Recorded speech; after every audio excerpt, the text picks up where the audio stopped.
আমরা অহংকার করতে পারি না। আমাদেরকেও সৃষ্টি করেছেন আল্লাহ পাক।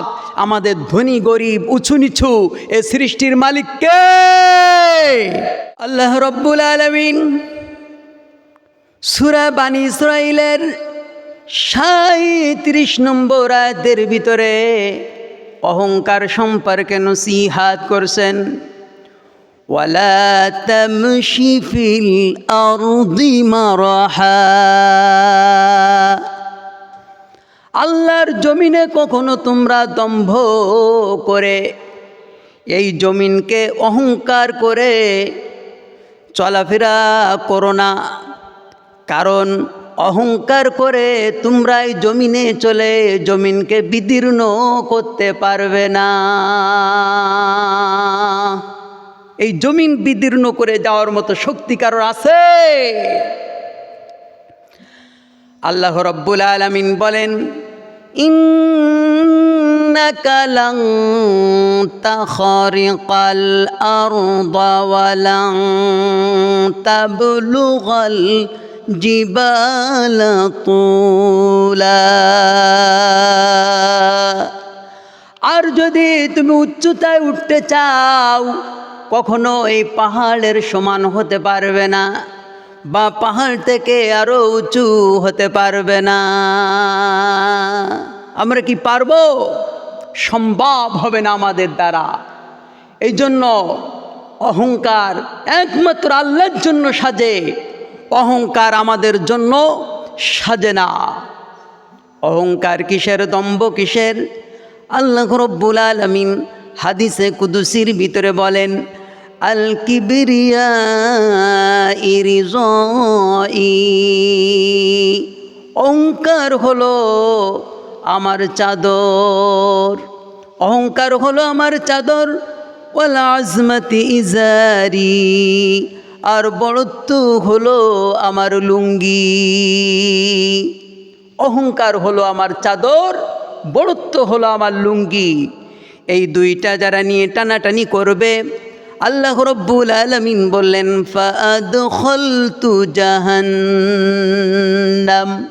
তার স্থান হবে জাহান্নাম।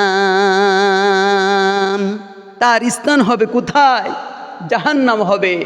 এজন্য অহংকার আমাদের জন্য সাজে না।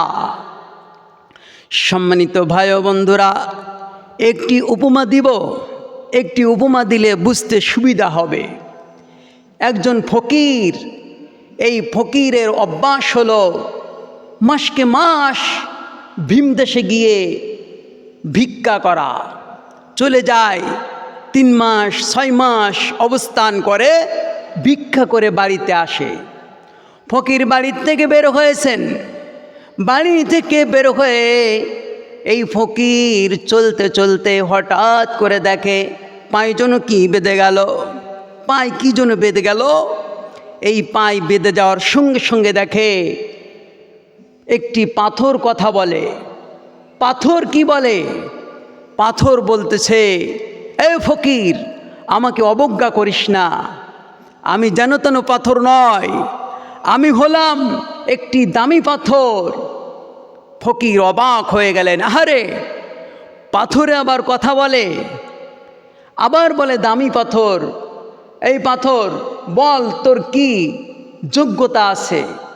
পাথর তখন বলে, আমাকে কেউ যদি গ্রহণ করে, আমাকে কেউ যদি গ্রহণ করে, আমার কাছে যা চাইবে আমি তাকে তাই দিব, আর প্রতিবেশীকে ডবল দিব। সে যা চাবে তাই দিব, আর প্রতিবেশী যারা আছে তাদেরকে আমি ডবল দিব। ফকির দেখলেন, আহারে, জীবনে বহু পাথর দেখেছি, এমন পাথর তো দেখি নাই। এই পাথরটি নিয়ে বাড়িতে রাখা যাক। তিনি আর ভিক্ষা করতে গেলেন না, পাথরটা নিলেন, বাড়ি গিয়ে বলতেছে, ফকিরনি, এই পাথরটা তুমি রেখে দাও। সঙ্গে সঙ্গে পাথর নিয়ে যেখানে পা ধুতে হয় ঘরের ছাঁচেই সেখানে পাথরটা রাখতে গিয়েছেন যখন, ফকির তখন বলেছেন, এই ফকিরনি, এই পাথরের অনেক দাম, আমি ভিক্ষা করতে যাচ্ছি, তুমি এই পাথরের কাছে যা চাইবে তাই পাইবে, এই দামি পাথরটা তুলে থও আর প্রতিবেশীর ডবল হবে। ঠিক এই পাথরটা নিয়ে সুন্দরভাবে কাপড়ের ভিতরে ওই দেয়ালের উপরে রেখে দিয়েছে। এবার ফকির ভিক্ষা করতে চলে গিয়েছে। প্রায় 3 মাস পার হয়ে গিয়েছে, এদিক বৃষ্টির সময় হয়ে গিয়েছে, ফকিন্নি চাল নাই, আবার চাল নাই ভালো, পানি পড়ে, এদিকে চুলায় ভাত নাই, না খেয়ে পারে না, আর এদিকে পানির নিচেই শুইতে পারে না। চিন্তা করলেন, হারে আমার ফকির যতই বাড়িতে না আসুক, আমার তো ব্যবস্থা রয়েছে, ওই যে পাথর রয়েছে।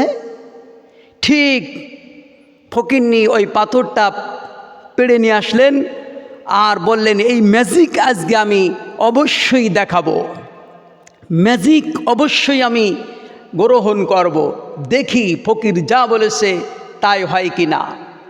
পাথরকে বললেন, পাথর, আমি আজ কয়েকদিন হলো না খেয়ে, আমার হাঁড়িতে 1 হাঁড়ি ভাতের ব্যবস্থা করে দাও। ঠিক আসলেই দেখা গেল পাথর 1 হাঁড়ি ভাতের ব্যবস্থা এই ফকিরনির রান্নাঘরে করে দিল, আর ওদিকে প্রতিবেশীর 2 হাঁড়ি ভাত হয়ে গেল। দেখলো ভালোই ম্যাজিক।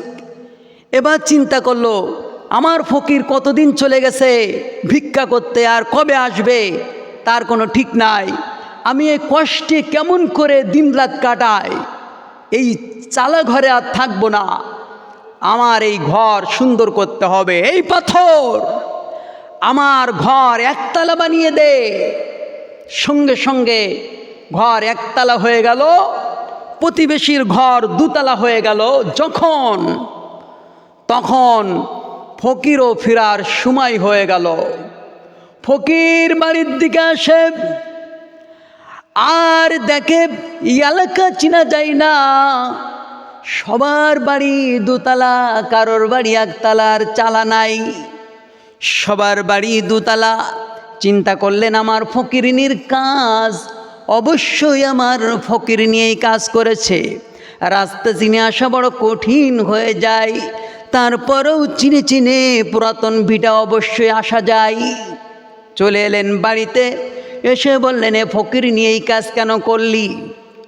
ফকিরিনী বললেন, কয়েকদিন হলো না খেয়ে দিন কাটাই, আর ঘুমাইতে পারি না বৃষ্টির পানিতে, প্রতিদিন রাত্রে ঘুম হয় না, এইভাবে আর চলা যায় না, পাথরের ম্যাজিক আমি গ্রহণ করেছি, হাঁড়িতে ভাত চেয়েছি, আমার হাঁড়িতে 1 হাঁড়ি হয়েছে, আর প্রতিবেশীর হাঁড়িতে 2 হাঁড়ি হয়েছে, আমার ঘর 1 তালা হয়েছে, প্রতিবেশীর 2 তালা হয়েছে।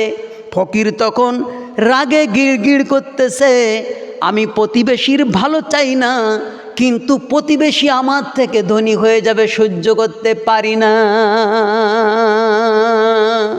এমন লোক আছে কিনা বলেন, আমাদের ভিতরে আছে কিনা? প্রতিবেশীর সন্তান গোল্ডেন পেয়েছে, আমার ছেলে A+ পেয়েছে, আমার আর সহ্য হয় না, প্রতিবেশীর ছেলে A গ্রেড পেয়েছে, আমার ছেলে মাইনাস পেয়েছে, আমি হিংসায় সহ্য করতে পারি না, প্রতিবেশীর ঘর 1 তালা হয়েছে, আমার টিনের ঘর, আমি সহ্য করতে পারি না, প্রতিবেশীর 2 বিঘা জমি, আমার 1 বিঘা জমি, সহ্য হয় না। এইভাবে হিংসা আর হিংসা আমাদের ভিতরে কাজ করে কিনা বলেন? আল্লাহ বলেন, হিংসা হলো পতনের মূল। যার ভিতরে অহংকার থাকবে, তার ভিতরে জান্নাত পরিমাণ অহংকার থাকবে, তাকে জান্নাতে দেওয়া হবে না। আর অহংকার ভিতরে থাকলে জ্বালানি জিরাম আস্তে আস্তে করে পুড়িয়ে সব এক মাথা থেকে আর এক মাথায় নিয়ে চলে যায়, কাঠকে ছাই ভস্য করে দেয়, এইভাবে আমলকেও ছাই ভস্য করে দেয়। ফকির তখন কি করলেন? ফকির চিন্তা করলেন, এলাকাবাসী আমার থেকে সুখে থাকবে, সেটা হতে পারে না, পারে না, পারে না। ফকির তখন বললেন, এ পাথর আমার 1 চোখ কানা করে দে। 1 চোখ যখন আমার কানা হবে, প্রতিবেশীর 2 চোখ কানা হবে, 2 তালা ঘর আর হাড়ির ভাত আর খেতে পারবে না। কি সুন্দর দেখেন হিংসার জাল কিভাবে বনে। ফকির পাথরকে বললেন, পাথর আমার এক চোখ কানা করে দে। ফকিরের এক চোখ কানা হয়ে গেল, আর প্রতিবেশীর দু চোখ কানা হয়ে গেল। এইবার ফকির শুধু বগলে হাত দিয়ে বগল বাঁচাতে আসে। আহারে এই এলাকাবাসী, এবার দুতলা ছাদের ঘর ব্যবহার করবি? আমি একা এক চোখ দিয়ে দেখে সব করব আর হাসব। আমি কারোর ভালো চাই না, কারোর বেশি চাই না। সুপ্রিয় বন্ধুগণ আমার, সুপ্রিয় ভাইরা আমার, আমি একথাই বুঝাইতে চাচ্ছি যে এ জমিন আল্লাহর জমিন, আল্লাহর দেওয়া জমিন। আমরা অহংকার করতে পারি না। আমাদেরকেও সৃষ্টি করেছেন আল্লাহ পাক। আমাদের ধনী গরিব উঁচু নিচু এ সৃষ্টির মালিক কে? আল্লাহ পাক। সে আল্লাহ পাকের কাছে ফিরে আসি, অহংকার থেকে আমরা মুক্ত থাকি। আল্লাহ পাক আমাদেরকে তৌফিক দান করুন।